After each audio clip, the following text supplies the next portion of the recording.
Assalamualaikum warahmatullahi wabarakatuh. Nama saya Nurholis Majid, NIM 12070500093, jurusan Teknik Informatika kelas E. Saya di sini akan menjelaskan mengenai bab zakat.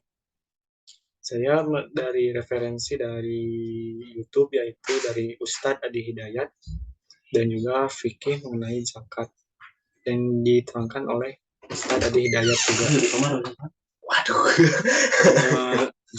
Zakat adalah sebuah praktek ibadah di mana orang Islam memberikan 2,5% dari hartanya untuk disumbangkan kepada yang membutuhkan. Saat ini di sebagian besar negara yang bermayoritas umat Islam memberikan zakat bersifat sukarela. Namun ada juga beberapa negara yang zakatnya diurus juga oleh pemerintah. Di negara seperti Inggris misalnya, orang-orang Islam di sana membayarkan zakat dengan memberikannya langsung ke badan amal.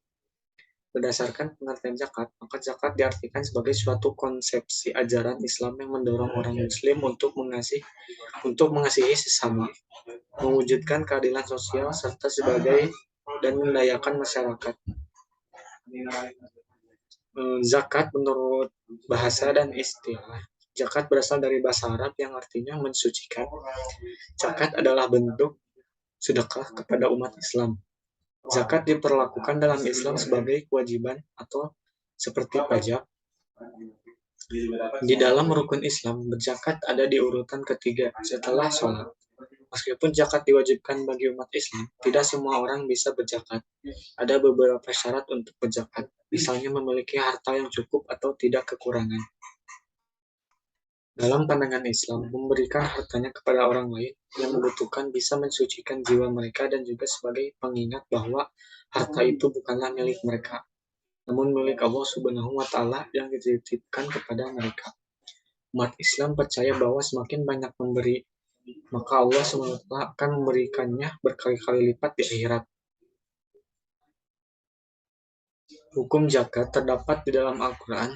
Amalan tentang zakat disebutkan beberapa kali, seperti dalam surat Al-A'raf ayat 156, orang-orang yang akan diberi kebahagiaan di akhirat adalah orang yang menunaikan zakat, yang dimana artinya adalah, dan tetapkanlah untuk kami kebaikan di dunia ini dan di akhirat. Sungguh kami kembali bertaubat kepada Engkau. Allah berfirman, siksaku akan aku timpakan kepada siapa yang aku kehendaki dan rahmatku meliputi segala sesuatu. Maka akan aku tetapkan rahmatku bagi orang-orang yang bertakwa, yang menunaikan zakat dan orang-orang yang beriman kepada ayat-ayat kami. Selain ayat di atas, ada juga Al-Quran surat Maryam ayat 31, yang artinya, dan dia menjadikan aku seorang yang diberkahi di mana saja aku berada, dan dia memerintahkan kepadaku melaksanakan sholat dan menunaikan zakat selama aku hidup. Perintah zakat juga tercantum dalam surat Al-Anbiya ayat 73. Dan kami menjadikan mereka itu sebagai pemimpin-pemimpin yang memberi petunjuk dengan perintah kami, dan kami wahyukan kepada mereka agar berbuat kebaikan, melaksanakan sholat dan menunaikan zakat. Dan hanya kepada kami mereka menyembah. Lalu selanjutnya itu adalah jenis-jenis zakat. Yang pertama adalah zakat fitrah. Zakat fitrah adalah zakat yang harus dibayarkan bagi seorang muslim yang sudah mampu untuk menunaikannya dan berkecukupan. Zakat fitrah adalah zakat yang wajib ditunaikan satu kali dalam setahun. Waktu membayar zakat fitrah umumnya dilakukan pada bulan Ramadan. Biasanya menunaikan zakat fitrah dilakukan menjelang Hari Raya Idul Fitri.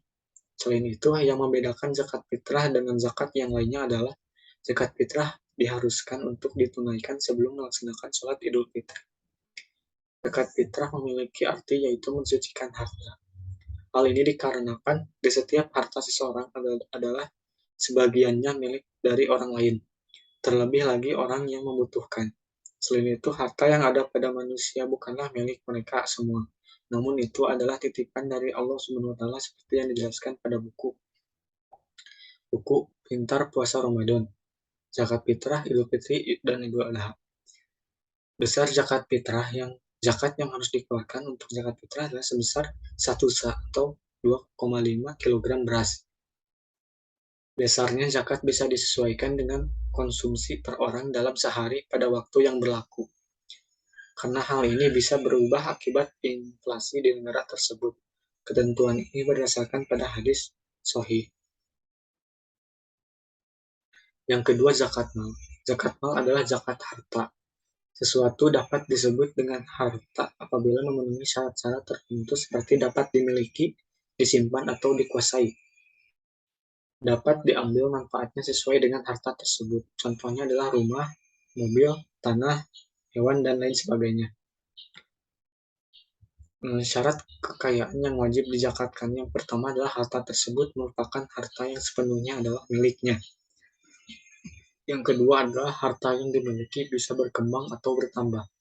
Yang ketiga, harta yang dimiliki sudah mencapai jumlah tertentu yang sesuai dengan ketentuan zakat atau sudah sesuai dengan nisabnya. Harta tersebut, yang keempat adalah harta tersebut merupakan kelebihan setelah memenuhi kebutuhan pokok. Yang kelima adalah harta yang dimiliki oleh seseorang jika sudah dimiliki selama 1 tahun, maka wajib untuk dizakatkan. Selanjutnya adalah syarat zakat. Seperti yang sudah dijelaskan berdasarkan pengertian zakat, maka untuk melakukan zakat harus mengikuti beberapa syarat. Yang pertama adalah orang tersebut adalah Islam. Yang kedua merdeka. Yang ketiga mukallaf atau akil balig atau sudah dewasa. Yang keempat tidak punya hutang. Yang kelima memiliki harta yang cukup. Yang terakhir adalah harta milik sendiri.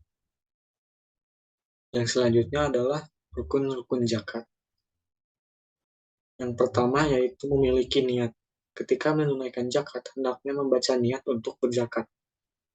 Hal ini untuk mengingatkan kita bahwa kita berzakat semata-mata hanya untuk Allah Subhanahu wa Ta'ala. Pemberi zakat atau bisa disebut muzaki adalah orang yang berkewajiban untuk membayar zakat. Seperti yang sudah disebutkan di atas. Syarat-syarat untuk orang pemberi zakat adalah Islam. Merdeka, dewasa, tidak memiliki hutang, dan memiliki harta yang cukup. Lalu, penerima zakat biasa disebut dengan mustahik. Mustahik ini adalah orang-orang yang berhak menerima zakat. Di dalam Al-Quran, surat Al-Taubah ayat 60, disebutkan 8 kategori atau golongan orang-orang yang memenuhi syarat untuk mendapatkan manfaat dari zakat.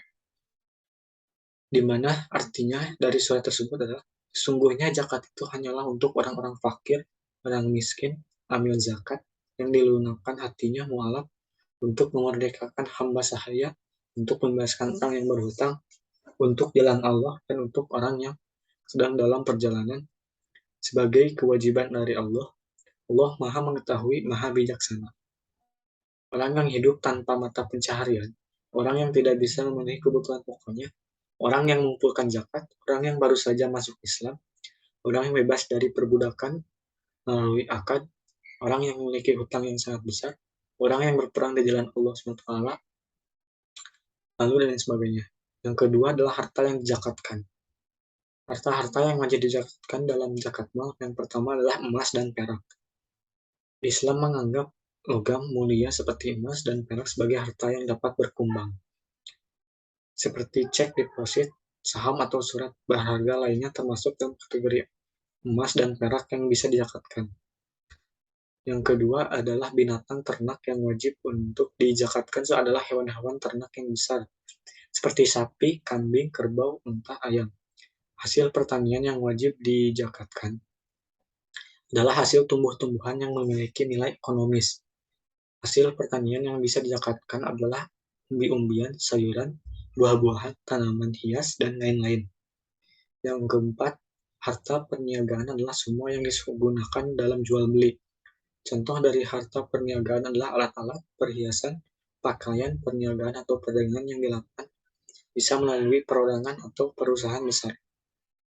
Yang kelima, kekayaan laut dan hasil pertambangan adalah benda-benda yang berasal dari dalam perut bumi dan bisa juga dizakatkan karena memiliki nilai ekonomis. Yang keempat adalah rikaz. Rikaz adalah harta yang sudah terpendam lama sejak zaman dahulu. Contohnya rikas atau harta terpendam adalah harta karun. Lalu yang selanjutnya adalah hikmah zakat. Yang pertama adalah dosa akan terampuni, yang kedua mendapatkan ridho Allah, yang ketiga akan mendapatkan petunjuk dari Allah SWT, yang keempat bukan orang yang celaka di dunia dan akhirat, yang kelima menyempurnakan iman seseorang. Selanjutnya adalah cara menghitung zakat. Cara menghitung zakat fitrah merupakan zakat yang harus dibayarkan ketika bulan Ramadan tiba. Adapun waktu untuk bayar zakat fitrah ini sebelum Idul Fitri tiba. Jika dalam hitungan liter, maka beras yang harus dibayarkan untuk zakat adalah 3,5 liter. Sedangkan bila beras yang dizakatkan dalam menggunakan kilogram, maka beras yang dizakatkan adalah 2,5 kilogram. Zakat fitrah bisa juga dibayarkan menggunakan uang. Jika seseorang ingin membayar zakat fitrah dengan uang, maka harus disesuaikan dengan harga beras yang ada di daerah sekitarnya. Cara menghitung zakat mal. Untuk membayar zakat mal ini hitungannya berbeda dengan membayar zakat fitrah. Selain itu, seseorang diwajibkan membayar zakat mal apabila pendapatan atau penghasilannya sudah mencapai nisab. Nisab zakat adalah batasan kekayaan untuk seseorang harus membayar zakat mal atau tidak. Adapun nisab zakat seperti nisab zakat perak sebesar 200 dirham atau sekitar 595 gram. Lalu selanjutnya itulah tujuan zakat. Ada beberapa tujuan zakat. Yang pertama, mengajarkan manusia untuk melakukan kewajibannya, yaitu memberikan hak orang lain kepadanya. Yang kedua, meningkatkan tali persaudaraan sehingga dapat hidup rukun dan sejahtera. Yang ketiga, membantu seseorang yang sedang membutuhkan. Yang keempat, menghilangkan sifat kikir atau pelit yang ada dalam diri. Yang kelima, mengangkat derajat dari fakir miskin. Cukup sekian dari pembahasan yang saya lakukan. Wassalamualaikum warahmatullahi wabarakatuh.